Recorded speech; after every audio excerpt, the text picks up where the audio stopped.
Canada is made up of monopolies.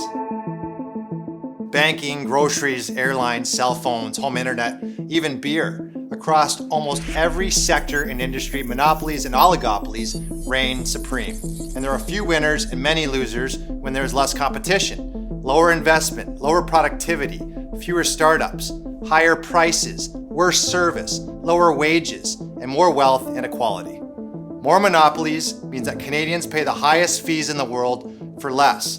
For Canadian cellular phone plans, out of 64 countries of 128 telecommunication carriers, Rogers, Telus, and Bell are number 1, number 2, and number 3 for priciest carriers in the world. 3 times as expensive as Australia, twice as expensive as the US and Europe. What's worse? Most Canadians have no idea. If you pick a brand like Fido, Koodo, or Virgin, they are all brands owned by the top 3. 2 airlines in Canada control over 80% of all the business. The largest, Air Canada, just got ranked dead last in on-time flights and ranking of North America Airlines.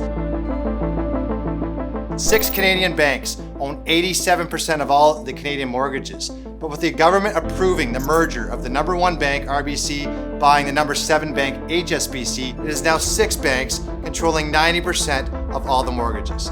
5 grocery stores, 3 Canadian, 2 American, control over 87% of grocery stores in Canada. And it's not just the grocery stores. Those same companies control the food wholesale market, dictating what products go on the supermarket shelf and what prices the stores have to charge. Home internet isn't any better than cell phones, with the only alternative, low-orbit satellite, fully controlled by another monopoly, the American-owned Starlink. In Canada, you can't get more Canadian than beer, but just 2 beer companies, neither of them Canadian-owned, control over 85% of all beer sales in Canada, with even some provinces actually giving monopolists total control on the distribution and sale of alcohol. It doesn't matter how you look at it, competition is dying in Canada. The Globe and Mail stated, "The state of competition in Canada is easily summarized in a few words: lackluster and getting worse." The Economist stated, "Canada has forgotten how to compete." And economists have stated that the result has been an economy that without competition is not even a capitalist economy anymore.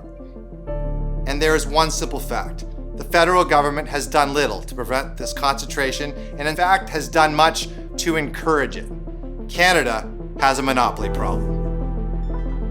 So how did we get to this point?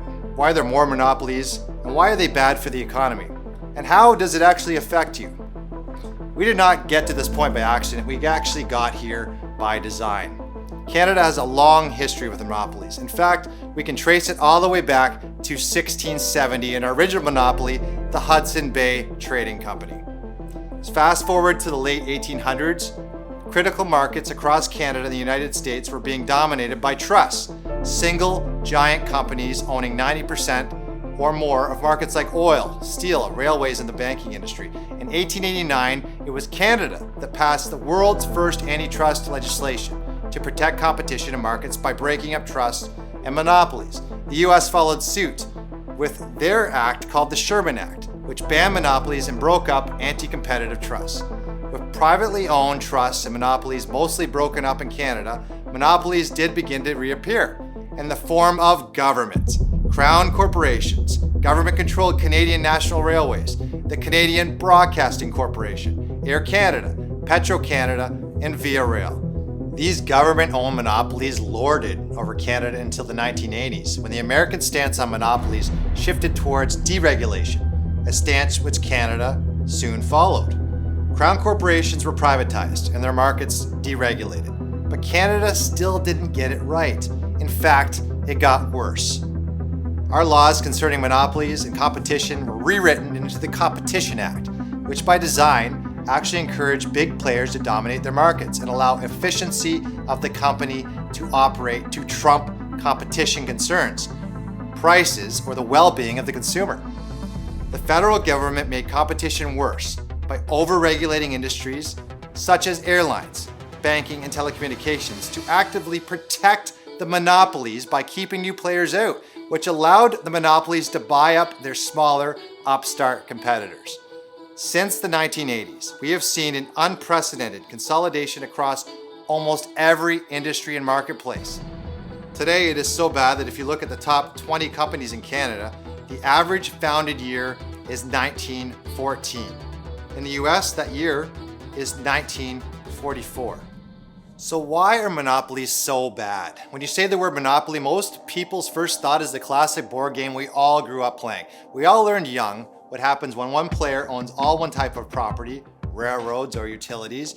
You get to charge everyone else more. A monopoly is, as Milton Friedman put it, any concentration of power by a firm that has sufficient control over a particular product or service to determine significantly the terms of which other individuals should have access to it.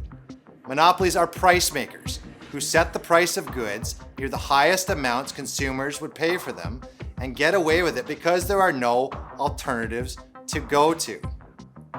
Its cousin, an oligopoly, a term coined not until 1930, which comes literally from the word oligarch, which means a few sellers, and refers to industries where there are several players. Just like oligarchs, monopolies benefit the few, not the many.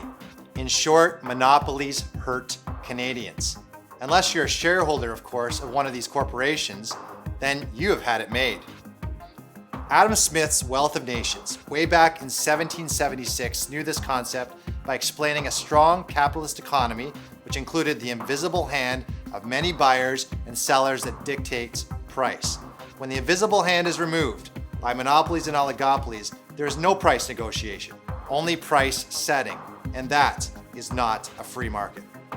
Adam Smith recognized the damage monopolies cause, writing that they result in goods being sold much above the natural price to raise their own profits and wages, well above their natural rate. The West's wealth creation over the last 200 years in a capitalist free market has been eroded as competition waned and monopolies grew. That's because of one simple fact. Capitalism without competition is not capitalism, where demand and supply freely sets prices. Our economic system today is more similar to the original robber barons than to Adam Smith's free market capitalism. Robber barons were the medieval German lords who would charge commoners ever-increasing tolls to use their roads, claiming it was needed to maintain the infrastructure, but then pocket all the money and never improve the roads. Sound familiar? More and more, markets are getting heavily concentrated by a few massive companies. The biggest companies are being less and less challenged by new entrants, or worse, are keeping competitive companies out by buying them. It has gotten harder for a new company to enter a market. After this government said it wanted to create competition, there is less competition. After 8 years of this liberal NDP government, there is only mergers and acquisitions. While competitors, the entrepreneurs, have actually shrunk. Since 2007, the number of publicly listed companies in Canada has dropped 17%. Adam Smith was 100% correct about monopolies resulting in higher prices. Since 1994, 95% of all mergers in monopoly markets have resulted in higher prices. However, modern research shown that the cost of monopolies is actually much worse than what Smith imagined 350 years ago. In addition to the higher prices, monopolies also result in lower wages and higher income inequality, which is bad news for Canadian workers. Corporate giants have been able to squeeze workers' wages, as there is little choices for employment, and dozens of studies show how monopolies drive income inequality. Wages have been shown to decrease 15 to 25% in monopoly markets. Competitors have even been known to collude to keep wage growth down, as employees have less choices to where to provide their skill sets. Besides wages, startups, the competitors, are now at an all-time low. And since the late 70s, we've seen a steady decline in the creation of new firms, new competitors, and more companies exiting than entering the market. Without the dynamic, innovative pressures competitors bring to markets, productivity has dropped as established firms get entrenched and complacent without competitive pressures. With less startups, there are fewer firms to invest in. Between 2014 and 2021, business investment in Canada fell 20%, and businesses invested less in themselves and less in R&D. Thanks to our monopoly problem, instead of innovation, lower prices, better quality products, and better consumer services that competition brings, Canada has rising prices, lower wages, stifled innovation, and shrinking investment. The damage to the economy is far worse than Canadians can imagine. Every Canadian should be concerned about the concentration of economic and political power in the hands of a very few. Our monopoly problem is causing Canada's economic decline, and it's getting worse every year. So how do we fix our monopoly problem? The answer? More competition. Competition is freedom. It's freedom of choice to be able to choose where to put your money. It's freedom to start a business, to compete in a free market. And with freedom of choice, consumers always win with better products, better service, and better prices. And without it, Canadians pay, Canadians lose pay, and will continue to pay. This is how we fix it. First, we have to oppose monopolies from buying up their competition. Conservatives have been consistent in opposing monopolies that the current Liberal and NDP government have been adamant in approving. We opposed RBC buying HSBC, WestJet buying Sunwing, and Rogers buying Shaw. We believe that the government must have a policy in our markets having more competitors, not less, and that allowing these mergers allow prices to increase and Canadians to lose. Second, we need to bring back home a capitalist economy to Canada, which means a competitive economy and regulations that open the market and does not protect monopolies. We need to bring in new policies and cut red tape so that we have more banks, more cell phone carriers, more grocery stores, more internet service providers, and more airlines. And third, we have to help create more competitors in our markets, those Canadian companies that will provide new supply and better prices to Canadians. The startups. We need to create an environment and support system that we have more startups, more companies growing and scaling, more job growth, higher wages, more R&D, more productivity, and more innovation. It is the government's role to ensure that the market is free from predatory practices of the market leaders. It's essential to a free market that we bring home competition. We need a government to create a free market environment that can bring home lower prices, bring home more powerful paychecks, and the Canadian innovative spirit to start up and grow. Because today, the monopoly problem is threatening Canada. It's threatening the free market economy, and it's threatening Canada's future. It's time to bring home competition, lower prices, and better service.